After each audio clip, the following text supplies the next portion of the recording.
आज की सुबह कुछ यूं गुजरी।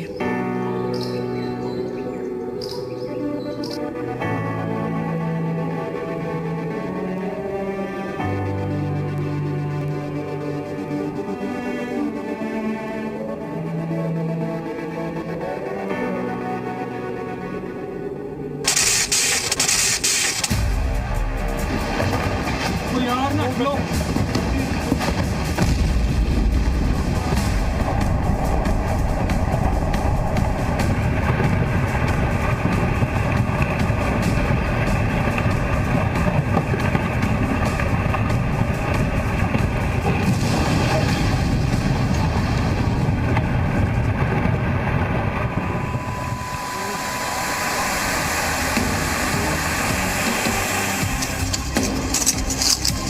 आराम से आराम।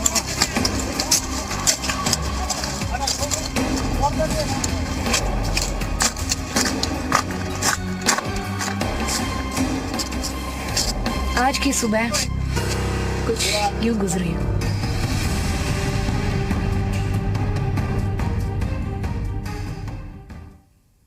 नमस्कार, बहुत स्वागत है आप सभी का। जी उत्तर प्रदेश उत्तराखंड देख रहे हैं आप, आपके साथ मैं हूं प्रिया सन्हा।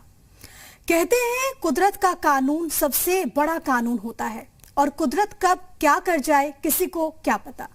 हिमाचल प्रदेश के किन्नौर में 25 जुलाई को यही तो हुआ।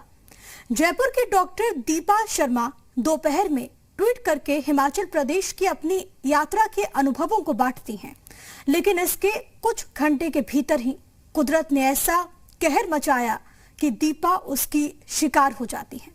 अब ऐसे में सवाल ये उठता है कि क्या ऐसे हादसों से बचा जा सकता है?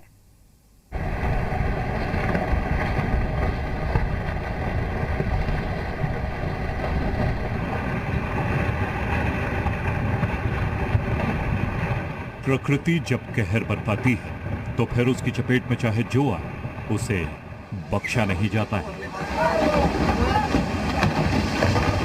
यार ना लो। किन्नौर के सांगला में प्रकृति का कहर टूटा।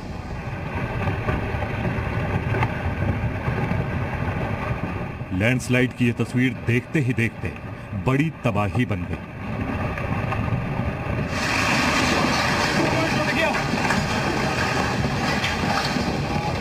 देखते ही देखते बड़ी बड़ी चट्टानें नीचे आने लगी।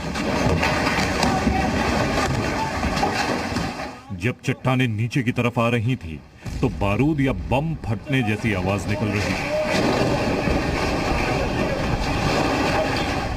इन्हीं पत्थरों में से एक पुल पर गिरा और पुल 2 टुकड़ों में बंट गया।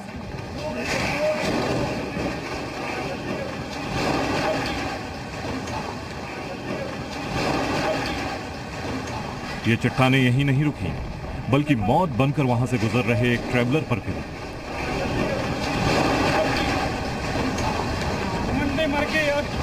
जिससे ट्रैवलर में सवार 12 में से 9 लोगों की मौत हो गई।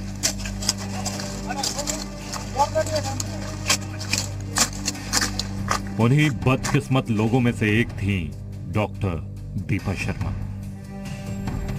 जयपुर की रहने वाली आयुर्वेद की डॉक्टर दीपा को प्रकृति से बड़ा प्यार था और पिछले कुछ दिनों से वो हिमाचल प्रदेश की सैर पर थी।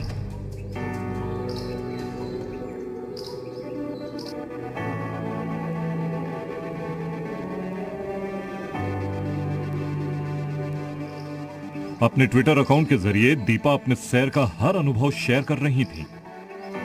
अब जरा इस वीडियो को देखिए जो हादसे वाले दिन से एक दिन पहले यानी 24 जुलाई का है। इस वीडियो में दीपा कह रही हैं कि आज की सुबह कुछ ऐसी गुजरी। आज की सुबह कुछ यूं गुजरी।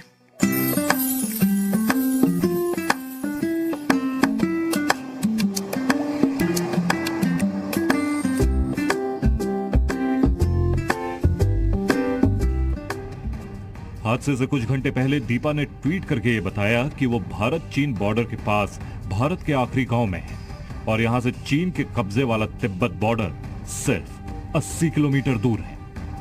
दीपा को क्या मालूम था कि ये उनका आखिरी ट्वीट साबित होने वाला है। और कुछ ही घंटों में वो ऐसे लंबे सफर पर निकल जाएंगी जहां से कोई लौट कर नहीं आता है।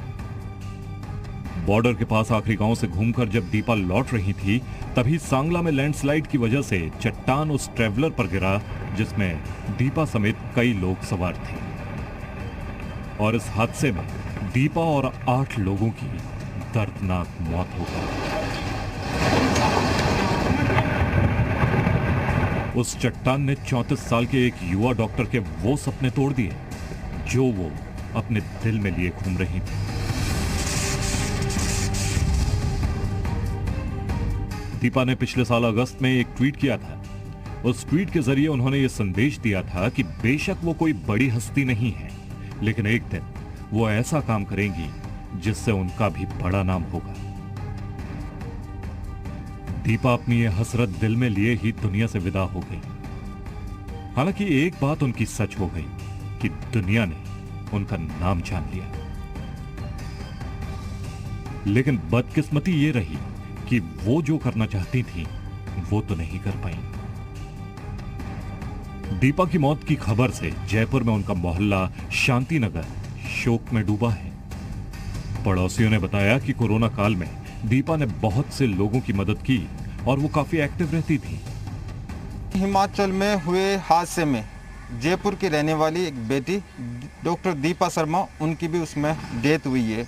वो जयपुर में काफ़ी दिनों से रह रही थी और यहाँ पर वो पंचकर्म में अपनी विशेषज्ञ थी। लोगों से वो उनका इलाज करती थी और गुजरथड़ी शांति नगर में वो अपनी माँ के साथ रहती थी। हम उनके आवास पर पहुँचे हैं जहाँ पर हम आपको दिखाएंगे। अब तो वो जो उनका घर है वो सुनसान है। नया घर नाम से उन्होंने यहाँ पर मकान बना रखा है जहाँ पर वो अपनी माँ के साथ रहती थी और लोगों को वो यहाँ पर देखती थी, उनका इलाज करती थी। अब हमारे साथ यहाँ के स्थानीय कॉलोनी निवासी भी हैं जो उनके बारे में जानते हैं, हम उनसे जानते हैं वो यहाँ रहती थी, कब से रह रही थी, वो किस तरह से। 10 साल हो गए यहाँ रहते हुए।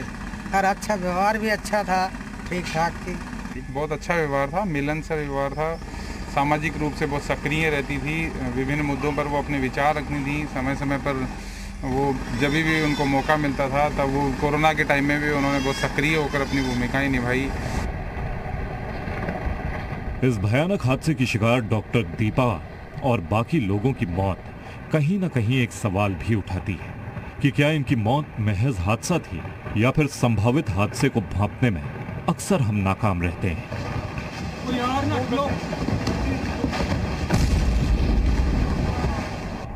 क्योंकि इस वक्त पहाड़ों में ही नहीं, देश के कई हिस्सों में भारी बारिश हो रही है और बारिश के इस मौसम में पहाड़ों में लैंडस्लाइड होना आम बात है। फिर भी इस मौसम में पहाड़ों पर सैलानियों की भीड़ है और जब भीड़ है तो फिर इस तरह के हादसे से बच पाना भी मुश्किल है, क्योंकि प्रकृति को इंसान पहले से ही काफी नुकसान पहुंचा चुका है और इसके बदले प्रकृति भी अपने तेवर दिखाती रहती है।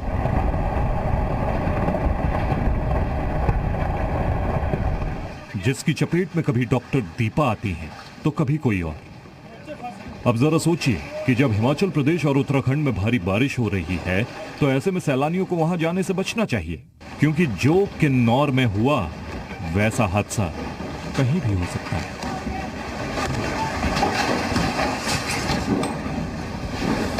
उत्तराखंड मौसम विज्ञान केंद्र ने 26 और 27 जुलाई को 5 जिलों के लिए रेड अलर्ट जारी किया है।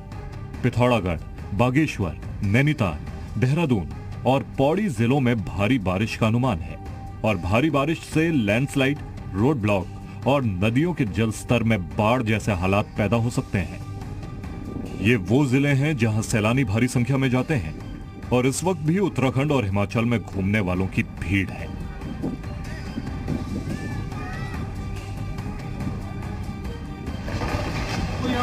यानी किन्नौर जैसा खतरा पहाड़ी इलाकों में अब भी बना हुआ है। उत्तराखंड के चमोली में रविवार देर रात सेलंग में एनटीपीसी जल विद्युत परियोजना के पास लैंडस्लाइड हुआ। परियोजना का टीवीएम साइट का एंट्री गेट पूरी तरह से बंद हो गया। यहां किस्मत अच्छी रही कि मजदूरों की हड़ताल की वजह से वहां लोग नहीं थे, वरना यहां भी बड़ा हादसा हो सकता था। जाहिर है इन खतरों से बचना है तो इस वक्त उन इलाकों में जाने से बचें जहां ज्यादा बारिश हो रही हो या फिर होने की संभावना हो, क्योंकि हादसे तो कहकर नहीं आते, जैसे किन्नौर में है। ब्यूरो रिपोर्ट, जी मीडिया।